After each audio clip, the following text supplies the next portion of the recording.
जी। बीच के खेत में बंदरों का आतंक और रात को शुअर, दिन में बंदर, रात को शुअर। जी। शुअर तो मैंने नाम सुना था, अब तो गांव में घुस रहे हैं शुअर। अच्छा। उसरोली ले जाना है नदी तैर करके। नदी तैर करके आप पेशेंट को कैरी करके नदी तैरना। अच्छा। तो अब ये कल्पना साकार हो रही है, नया भवन बनाया करके पंचायत भवन प्रधान ऑफिस बनेगा, सब अच्छा होगा। तो जैसा कि आपने बोला ना कि सड़क है तो विकास है, और ये बहुत हद तक ये सही बात भी है। तो सड़क से ही जुड़ा हुआ एक मुद्दा मैं आपसे फिर से आपको एक क्वेश्चन करना चाहूँगा कि हेल्थ का क्या यहाँ पे वो है। हेल्थ के मतलब अभी तो चलो रोड है, तो किसी को अगर कोई रोगी है, कोई बीमारी है, उसको निकटवर्ती जो मुख्यालय है, जैसे गंगोली हाट आपने बताया, वहाँ ले जाया जा सकता है। लेकिन पहले की क्या स्थिति थी? अगर किसी को कोई प्रॉब्लम थी तो किस प्रकार जो है उसको अस्पताल तक पहुँचाया जाता था? सड़क बनने से मुख्य जो है कि पहले जब बीमार होते थे जी। तो लोगों को क्या करते थे हम लोग, डोली। अच्छा, डोली होती है, डोली में रख करके उसको या तो हमको सिरौली ले जाना है नदी तैर करके आप पेशेंट को कैरी करके नदी तैरना। अच्छा। डोली जंगार जो मैं कर रहा, जंगार जो नदी का चौड़ा स्थल होता है उसको जंगार कहा जाता है। फैला रहता है, तो वहाँ पानी फैला होने से पानी की ऊंचाई कम हो जाती है, गहराई कम हो रहती है जी। तो वहाँ कपड़े खोलने के बाद डोली वाला डोली में ही रहेगा जी, लेकिन उसके हाथ ऐसे पकड़ करके, अच्छा, ऐसे पकड़ करके एक कंधे में डोली होगा, एक दाएं बाएं आदमी ऐसे उसको सपोर्ट करेंगे ताकि डोली गिरे ना। एक आदमी दो आदमी नीचे डोली पकड़े रहेंगे। जी जी। ऐसे डोली के माध्यम सड़क तक पहुँचाते थे हम लोग जी। यहाँ से या तो मुआनी ले जाओ या तो फिर पिथौरागढ़ ले जाओ। अब यहीं ले जाते थे कि अगर पाताल भुवनेश्वर की रोड को ले जाए, गंगोला ले जाते हैं तो वहाँ चढ़ाई जाती है जी। तो डोली के ही माध्यम से हम लोग जो है कि इलाज के लिए मरीज को ले जाते थे जी। तो ज़रा मैं एक और आपसे जानना चाहूँगा, एक चीज़ के बारे में और जानना चाहूँगा कि क्या कोई हेल्थ कैंप वगैरह भी यहाँ ऑर्गेनाइज किए गए इस बीच कि डिस्ट्रिक्ट अथॉरिटीज़ के द्वारा या सरकार के द्वारा? क्योंकि हेल्थ कैंप में भी बहुत सुविधा हो जाती है दूरस्थ क्षेत्रों में। जैसे हाल ही में यहाँ पर एक बुखार चला था पिछले महीने में, फरवरी के महीने में। अच्छा। तो हमने यहाँ पर स्वास्थ्य विभाग के, हमारे पास फ़ोन नंबर रहते हैं जी जी, हम स्वास्थ्य विभाग को फ़ोन करते हैं कि ऐसे ऐसा परिस्थिति गांव में है, ऐसे रोग आ रखे हैं, इतनी संख्या तो लगभग बीमार हैं जी। इसी बीच में लगभग मैंने जो मेरी जानकारी में थे 8-10 बच्चे और 10-15 महिलाएं पुरुष। अच्छा। तो मैंने यही संख्या बताया कि इतने यहाँ पर बीमार लोग हैं, आप ये कैंप लगाइए। अच्छा, आपके पर्सनल कैपेसिटी पे आपने उनको फोन के द्वारा अलर्ट किया जी। हम स्वास्थ्य विभाग को फोन के द्वारा सूचित करते हैं जी। वो वहाँ से अब एक स्वास्थ्य विभाग की टीम भेजते हैं जी। इस बार भी भेजा था उनने। अच्छा। लेकिन जो मेरे सोच में था कि 20 से 22 संख्या तक बीमार, लेकिन वो निकले 60 ही। वो 60 ही पहुँच गई थी संख्या। स्कूल में कैंप लगा था, 60 ही महिलाएं पुरुष बच्चे गिने जब तो आधे घंटे के अंदर 26 लोगों का नामांकन हो चुका था, इतने बीमार हैं यहाँ करके। अच्छा। तो हर कुछ न कुछ बीमारियां हर एक को निकली यहाँ पर। अच्छा। कोई घर नहीं छूटा होगा, शायद मुझे तो नहीं आया, लेकिन अधिकतर घरों में कुछ न कुछ समस्याएं जरूर थी। हाँ, पूरे घर के जितने सदस्य सारे बीमार थे जी। इतना हुआ सड़क बनने से कि डोली में ले जा करके यहाँ से सड़क होने से कार में या जीप में हम लोग यहाँ से उनको ये गंगोली हाट तक आप उनको ले गए। वही है ना कि स्वास्थ्य का जैसा जो मुद्दा है, पूरी दुनिया उसके पीछे आज चर्चा कर रही है, किस तरीके से आदमी की स्थिति, आदमी की जो लाइफ है उसको और बेहतर किया जाए। तो लेकिन कनेक्टिविटी के न होने से पहले क्या स्थिति थी? लेकिन कनेक्टिविटी हम लोग अभी, लेकिन कनेक्टिविटी अच्छी है तो स्थिति बेहतर है, और कनेक्टिविटी बेहतर है तभी जो स्वास्थ्य विभाग की टीम है वो जल्दी आ भी पाए, वो आ भी रही है ना।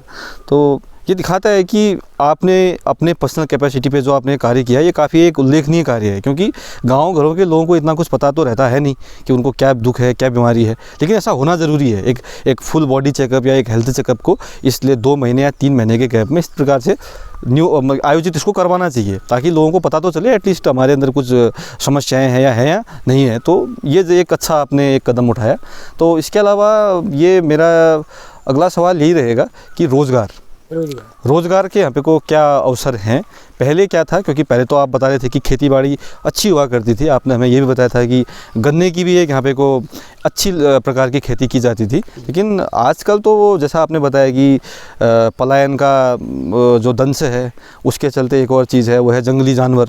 तो रोज़गार के बारे में अभी जानेंगे आपसे कि रोज़गार की यहाँ क्या स्थिति है। सरकारी एक मनरेगा जो 100 दिन की रोज़गार गारंटी वाली योजना है, रोज़गार गारंटी से लोग जुड़े रहते हैं जी। कुछ अभी जो प्रधानमंत्री आवास योजना जी, के तहत भी प्रधानमंत्री के द्वारा अभी 2 साल के अंदर हमारे 9 मकान 4 मकान पिछले साल बनाए थे और 5 इस बार बन रहे हैं जी। उसको वो तो हमारे जो ग्रामीण क्षेत्र में जो आदमी रहते थे, मकान बनेंगे तो पक्का रोजगार मिलेगा, पक्का मिलेगा ही मिलेगा, सीधी सी बात। गांव के आदमी काम करेंगे जी।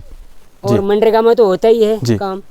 तो इस प्रकार से मैं अभी बेरोजगार तो मैं किसको नहीं देख रहा हूँ, क्योंकि हमारे ये जलागम के माध्यम से हमको ये पाइपलाइन बिछानी है।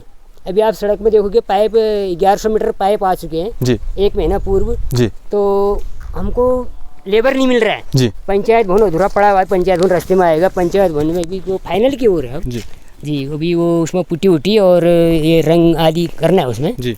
तो बाकी जलागम का काम भी प्रारंभ होने वाला, लेबर नहीं है। अच्छा, मतलब बेरोजगार नहीं है आदमी, बेरोजगार नहीं है। बेरोजगार होते हुए भी उनको रोजगार है, रोजगार है हाँ। आय का साधन ये है कि सरकारी जो काम धंधे दे रहे मनरेगा के तहत या कुछ वित्त में भी हमारा पैसा आता है जी, उसके तहत रोजगार, कुछ ये जलागम के माध्यम से हम सिंचाई का कर रहे हैं जी। उसके बाद फिर ये पेयजल, हर घर नल हर घर जल, जल जीवन मिशन जो एक स्कीम चलाई गई है, तो हम जो एक रामतड़ी गधेरा जो हमने कल पार किया था, उस गधेरे का पानी हमको गाँव तक पहुँचाना है।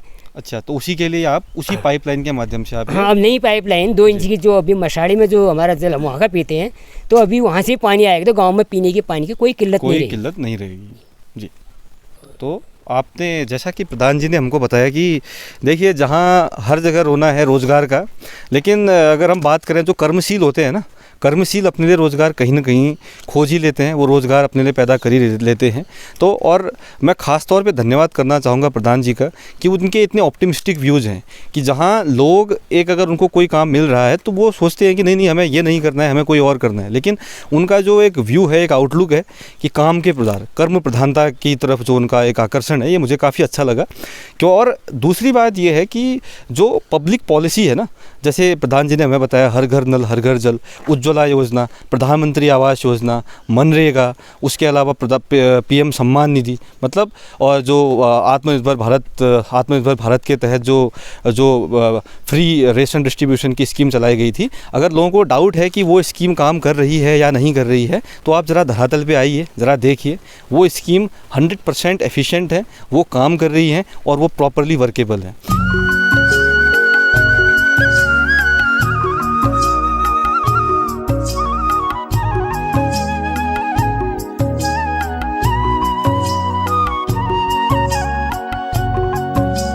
जैसा कि भारत एक लोकतंत्र है और लोकतंत्र की सबसे छोटी इकाई और सबसे प्रमुख इकाई होती है वहाँ की ग्राम सभा, और ग्राम सभा का भी अभिन्न अंग है ग्राम सभा की पंचायत, यानी कि ग्राम पंचायत।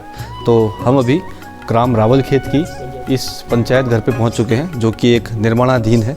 आप देख सकते हैं काफ़ी बढ़िया तरीके से इसका निर्माण किया जा रहा है प्रधान जी के नेतृत्व में। तो प्रधान जी ज़रा इसके बारे में मैं थोड़ा सा ज़रा इसके बारे में बता दीजिए कि क्या आपका अप्रोच है इसके लिए। जी, यहाँ पर 1994 में पंचायत घर निर्माण शुरू हुआ था जी। 2 नाली भूमि उसमें मैंने मंजूर कराई थी। उसमें गोपाल सिंह जी जो कल गए थे, हमें गोपाल सिंह जी प्रधान थे। अच्छा, वो प्रधान थे कल जी। उसमें तो ये टिन वाला बना था जो कि काफ़ी ख़राब हो चुका था। इसमें जगह जगह यहाँ के गाँव वालों ने कोयले से लिखना शुरू कर दिया, दरवाजे तोड़ दिया आदि जी। तो अभी जो नया भवन बन रहा है उसमें नए भवन के आधार पर ये कंप्यूटर रूम बन रहा है इसमें जी। अभी पेंटिंग करना शेष है, रंग करना शेष है, बाद में इसमें पेंटर आएगा तो अपने हाथ से लेगा। अब जो डिजाइन वगैरह होंगे वो अपने साथ। ये ABD रूम, बैठक रूम है, ये प्रधान रूम है, ये प्रधान का ऑफिस है, और ये कंप्यूटर रूम है, और ये बैठक रूम है, ये बरामदा है, और ये टॉयलेट है। अच्छा, ये जो है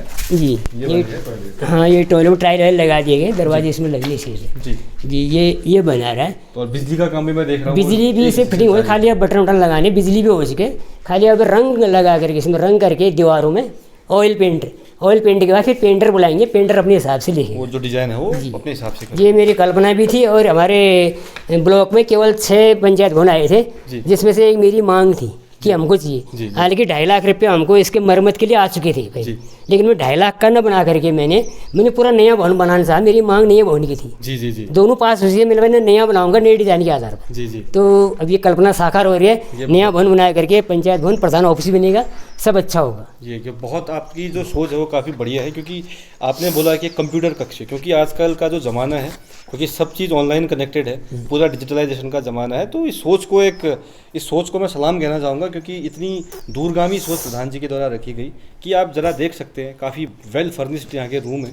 आप देखिए टाइल लग चुके हैं, जो मतलब आप कह सकते हो कि ऑलमोस्ट 90% काम यहाँ पूरा हो चुका है। तो काफ़ी शानदार एक मैं कहूँगा कि एक सोच है, वो आने वाले वर्तमान समय के लिए भी और एक आने वाले भविष्य के लिए।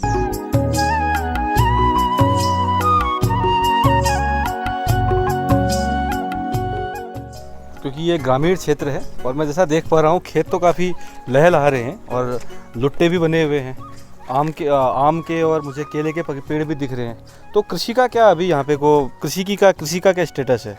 मतलब लोग अभी खेती बाड़ी से जुड़े हुए हैं और जंगली जानवरों का, क्योंकि वो एक उत्तराखंड की एक वो अन्य समस्या है, तो आप ज़रा जंगली जानवरों के प्रकोप के भी बारे में बताइए। खेती बाड़ी सब कुछ होती है, यानी कि रबी के बारे में कहो जब तो यहाँ पर रबी की फसल में गेहूँ आदि सब कुछ है, खरीफ में जो धान रोपाई लगती है जी, रोपाई लगती है इधर सबको उड़द माश कहते हैं, दाल उड़द होता है, और ये मोड़वा कहते हैं छोड़ रागी और बाजरा तो बोना बंद कर दिया क्योंकि बंदरों का आतंक है जी। बंदरों का आतंक है, जब तो बंदरों के आतंक से क्या कि आप जितना घर का बीज बोते हो तो पहले खेत से बिनना शुरू करते थे दाने, फिर जो उगेंगे बीज हो तो उगने के बाद वो छोटे से कोपले होते हैं उनको खाना शुरू कर देते हैं बंदर। अच्छा, तो कुत्ते भी हैं बहुत हैं, लेकिन क्या करें पेड़ों की संख्या भी है, पेड़ों में चढ़ जाए कुत्ते क्या करेंगे जी। तो लोगों ने खेती जो है किनारे पहले तो पूरे आबाद थे जी। अब किनारों की खेती बंद करे, बीज के खेत आबाद किया हुआ है जी। बीज के खेत में भी बंदरों का आतंक, और रात को शुअर, दिन में बंदर, रात को शुअर तो मैंने नाम सुना था, अब तो गाँव में घुस रहे हैं शुअर। अच्छा, हाँ, तो शुअर के आते हैं, खेती बाड़ी खत्म हो चुकी है, खेती बाड़ी का। हाँ, आज से लगभग 20 साल 30 साल पहले या 40 साल पहले लगभग, हम छोटे थे या बड़े थे, यहाँ पर गन्ने हुआ करते थे। अच्छा, तब गन्ने की पैदावार यहाँ हुआ करती? हाँ, वो रजवार साहब पाल साहब का, वो ने तो 3 मशीनें देख रखी है मैंने यहाँ पर। 3 मशीनें? अच्छा। गन्ने की पिराई की के लिए। हाँ। अच्छा। 2 एक जगह पाल साहब की और एक नैन सिंह महर जी का, एक नीचे रिखाड़ी गए थे, रिखाड़ी नाम ही रिखाड़ी, रिखू गए थे गन्ने को, रिखाड़ी नाम ही है उधर, रिखाड़ी गए थे। इतनी खेती गन्ने की हुआ करती थी इधर कि हम लोग तो गुड़ भी गरम गुड़ खाया करते थे उस ज़माने में। हाँ, भट्टी में जाते थे, वहाँ जहाँ बनता था गरम गुड़, और लिचिया कहते हैं, खुद कहते हैं, जिसमें वो बड़ी बनाते हैं शिवरात्रि को। अच्छा। मक्के का आटा भून करके, अच्छा, पीस करके उसमें लड्डू जैसे बनाते थे। अच्छा, मतलब त्योहार भी जो है वो खेती बाड़ी से कनेक्टेड थे पूरा जी। खेती तो पहले इतने होते थे कि लोग जो है तेल भी नहीं करते थे। अच्छा, तेल भी घर ही में उसका मतलब जो है निर्माण किया जाता है। खुद मैंने अपने घर में देख रखा है कि सरसों लाई जो होता है ना तिल, अच्छा, वो इतना बुआई करते थे, वो कोलू होता था, कोलू आदमी घुमाते थे उसको, हाँ, प्योर तेल घर में जी, साल भर के लिए हुआ करता था जी। अन्यथा तेल कम हो गया तो घर में मक्खन होता है, नोनी कहते हैं उसको। खेती बाड़ी नहीं बल्कि गाय भी एक, गाय भैंस सब कुछ घर में, घी घर में, दूध घर में, मक्खन, और बाजार का तो हम राशन खरीदा नहीं पहले। तो जंगली जानवरों की समस्या जैसे आपने बताया कि यहाँ पे बहुत ज़्यादा है, तो उसे निजात पाने के सॉल्यूशन कहीं कुछ नज़र आ रहे हैं आपको, या सरकार का इसमें अगर सरकार हस्तक्षेप करे तो कैसे कर सकती है? सरकार हस्तक्षेप क्या करेगी? अब क्या है कि किसी भी प्राणी को मारना तो गुनाह है, पाप है जी, नहीं मार सकते जी। और भगाएंगे तो कहाँ भगाएंगे, चारों तरफ जंगल है जी, तो कुछ भी नहीं हो सकता है सोल्यूशन इसका। अच्छा, सोल्यूशन अभी इसका? हाँ, मारने का भी करेंगे तो उसके लिए भी तो बंदूक के लाइसेंस चाहिए, लाइसेंस की बंदूक चाहिए, तमाम कार्रवाई। अगर सरकार आदेश देगी, या तो सरकार ऐसा करे उनको पकड़ करके कहाँ डालेगी कहाँ से कहाँ पालेगी जी। तो मारने का कोई आदेश है नहीं, मारेंगे भी कितना मारेंगे जी। तो मतलब ये है कि गांव के एक सेंटीमेंट भी जुड़े हुए हैं ना, कि पशु को अगर मारा भी जाए तो कितना मारा जाए, ये कॉन्क्रीट सॉल्यूशन को मुझे लगता है कि सरकार को आना पड़ेगा। क्योंकि खेती बाड़ी, चलो जो लोग नहीं हैं गांव में वो तो नहीं कर रहे हैं खेती बाड़ी, लेकिन जो हैं उनको अपनी फसल बचाने के लिए कुछ न कुछ तो एटलीस्ट करना ही पड़ेगा। तो यह अन्य एक समस्या मुझे यहाँ नज़र आ रही है जी। इसके अलावा अगर देखा जाए तो अन्य क्षेत्रों में अगर हम देख पाएँ तो दावानल एक बहुत बड़ी समस्या है। दावानल ना, जंगली क्षेत्रों में जो आग डाल दी जाती है, तो क्या इस क्षेत्र में भी वो प्रिवेलेंट है, या यहाँ के लोग थोड़ा इस मामले में ज़्यादा उजागर है, अवेयर है? नहीं, जैसे हमारे सरपंच साहब भी लाल सिंह जी हैं, सयाने आदमी हैं, तो उनका भी दिमाग में है, मेरे भी दिमाग में है। 2-3 साल से पहले भी हमने कहा था जंगलों में आग मत लगाइए। अच्छा। क्योंकि आग जब लगाएंगे तो हमारे जो नीचे होने वाले पेड़ पौधे वो सारे जल जाते हैं, नष्ट हो जाएंगे, कई जीव जंतु मर जाते हैं और घोंसले जल जाते हैं। ना और ज़मीन पथरीली बन जाती है, तो ये आदमी के दिमाग में वो क्या कहते हैं, मेरे को चलने में परेशानी हो रही, तो आग लगा लेते हैं। हाँ। और जिससे कि वो रास्ता में थोड़ी चलेगा, वो तो पूरे जंगल में फैलेगा, जंगल को साफ कर, तो इसलिए ये हर साल आग लग जाती है और पर्यावरण पूरा दूषित हो जाता है। जी जी जी, बिल्कुल धुंध हो जाएगा पर्यावरण। तो ये दावा नल जो बोल रहे हैं आप, ये भी लगाते हैं लोग। अच्छा, ये भी समस्या है यहाँ की। अभी ये मार्च का महीना है, एक बार देखा मैंने वहाँ पहाड़ी में आग लग चुकी है एक बार। अच्छा, सामने वाली पहाड़ी में, इसलिए देखो अभी भी धुंध दिखाई दे रही है। हाँ, धुंध चारों तरफ है ना। दावा नल तो है, हर साल होता है, 2-2 3-3 बार होता है एक सीजन में जी। तो ये भी अन्य एक समस्या है। तो मेरा पूछने का मकसद ये था, क्योंकि मैं जब जंगल में गया था तो मैंने देखा कि छोटे छोटे पेड़ वहाँ उग रहे हैं। मतलब ये इनका प्रयास है, या इन्होंने लाल सिंह जी के बारे में बताया, उनका प्रयास है कि छोटे छोटे पौधों को कंजर्व बचाया जाए। तो ये एक अच्छी सोच का मैं कहूँगा एक प्रेरणा स्रोत ये लोग हमारे लिए रहेंगे, ताकि हम अपने जो फॉरेस्ट है, यानी कि जो जल जंगल ज़मीन है, वो कनेक्टेड हैं तीनों, तो उनको किस तरीके से हम लोग कंजर्व कर सकते हैं।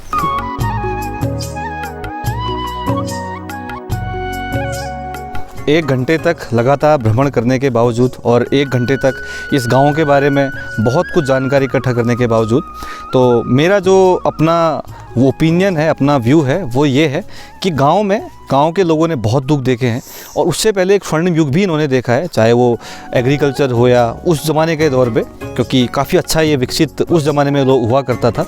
लेकिन उसके बाद जैसा कि हमने आपको दिखाया यहाँ के शिक्षा की स्थिति किस प्रकार से, प्राथमिक विद्यालय, फिर जूनियर हाई स्कूल, फिर जो राजकीय इंटर कॉलेज और अपर एजुकेशन के लिए हायर एजुकेशन के यहाँ की क्या स्थिति है, हेल्थ की स्थिति रोड के आने से पहले से क्या थी और अभी क्या स्थिति है, बिजली की स्थिति 2008 में इस गांव ने बिजली देखी है, उसके पहले बिजली नहीं थी। 2004 में कनेक्टिविटी को बेहतर करने के लिए एक पुल यहाँ आया। उसके बाद हमने अभी आपको फिर से दिखाया कि किस प्रकार से जलागम के अंतर्गत तथा मनरेगा के अंतर्गत, जल जीवन मिशन के अंतर्गत तथा अन्य जो परियोजनाएं सरकार के द्वारा चलाई जा रही हैं, क्रमशः राज्य और राज्य सरकार और केंद्र सरकार के द्वारा, तो किस प्रकार से उसका लाभ गांव वालों को पहुंचाया जा रहा है। हमने रास्ते में आपको दिखाया कि किस प्रकार से 1600 मीटर के पाइप गांव में आ चुके हैं और 1200-1500 मीटर पाइप फिर से गांव में आने हैं, ताकि इरिगेशन की जो कैपेसिटी है गांव में उसको और बिल्ड किया जाए। इसके अलावा हमने आपको दिखाया कि किस तरीके से जो ड्रिंकिंग वाटर की फैसिलिटी है, हर घर जल हर घर नल करके जो जल जीवन मिशन के अंदर, उस पर भी कार्य चल रहा है। पंचायत घर हमने आपको दिखाया, जो वेल फर्निश्ड आपने रूम देखे थे, वो एक दूरगामी सोच का परिणाम है, क्योंकि उसका पहले खाली एक थोड़ा सा रिनोवेशन के लिए बजट आया था, लेकिन प्रधान जी ने उसको रिनोवेट न करके बल्कि उसको रिबिल्ड किया, ताकि एक आधुनिक सुविधाओं से लैस ग्राम का जो पंचायत भवन है वो गांव को दिया जाए, ताकि आने वाली जनरेशन भी उसका लाभ उठा सकें। आपने देखा था एक कंप्यूटर रूम भी वहाँ है, ऑफिस के डिबेट के लिए या जो वहाँ पे जो डिस्कशन होता है उसके लिए अलग रूम है, ग्राम प्रधान के लिए अलग ऑफिस है। रोड की कनेक्टिविटी, रोड की स्थिति आप देख सकते हैं, हमने आपको दिखवाई। गांव की जो समस्याएं हैं उनसे भी हमने आपको रूबरू करवाया। तो हम एक ही गांव में कुछ किलोमीटर के भीतर हमने बहुत कुछ चीज़ों के बारे में जाना है, चाहे वो दावानल की समस्या हो, चाहे वो जंगली जानवरों की समस्या हो, चाहे वो एग्रीकल्चर अब जिस लेवल पे होना चाहिए था या जब पहले होता था, उसके बीच हमने एक कॉन्ट्रास्ट किया। हमने देखा कि स्थिति क्या है, और हमने ये भी देखा कि इस गांव का पोटेंशियल क्या क्या हो सकता है, क्योंकि टैलेंट की कोई कमी नहीं है इस गांव में। जैसा कि प्रधान जी ने हमको बताया कि हवलदार अशोक चक्र विजेता बहादुर सिंह बोहरा का ये गाँव है। अभी अगले मोड़ पर ही हम आपको उनका स्मारक दिखाएंगे, और किस प्रकार से गांव के लोगों ने उनसे इंस्पिरेशन ली है, उनसे इंस्पिरेशन ड्रॉ करके गांव के लोग, अभी भी बहुत सारे लोग इस गांव के सेना में ऑफिसर हैं, काफ़ी सारे लोग स्पेशल फोर्सेज में भी तैनात हैं, काफ़ी अच्छे पदों में यहाँ के इस गांव के लोग हैं। लेकिन ये इस बात को दिखाता है कि तमाम असुविधाओं के बावजूद, तमाम इंफ्रास्ट्रक्चरल लेक्यूना के बावजूद यहाँ के लोगों ने क्या क्या मुकाम हासिल किए हैं। तो इस प्रकार से इस गांव पे हमारा अभी तक का विश्लेषण यही रहा कि कुछ लोग होते हैं जो गांव को सजा सकते हैं, संवार सकते हैं। तो ऐसे ही लोगों की खोज में हम अभी आज तो प्रधान जी से मिले हैं, कुछ और लोगों को भी हमको इस गांव के मिलेंगे जिन्होंने इस गांव के लिए बहुत कुछ किया है या जो करने की सोच रहे हैं। जी,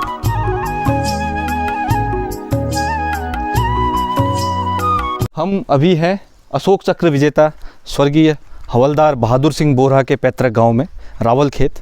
बहादुर सिंह बोहरा जी, जिन्होंने 25 सितंबर 2008 को जम्मू कश्मीर में 3 आतंकवादियों को एक मुठभेड़ में मार गिराया था, और उनको मरणोपरांत सरकार के द्वारा अशोक चक्र से उनको नवाजा गया, सम्मानित किया गया।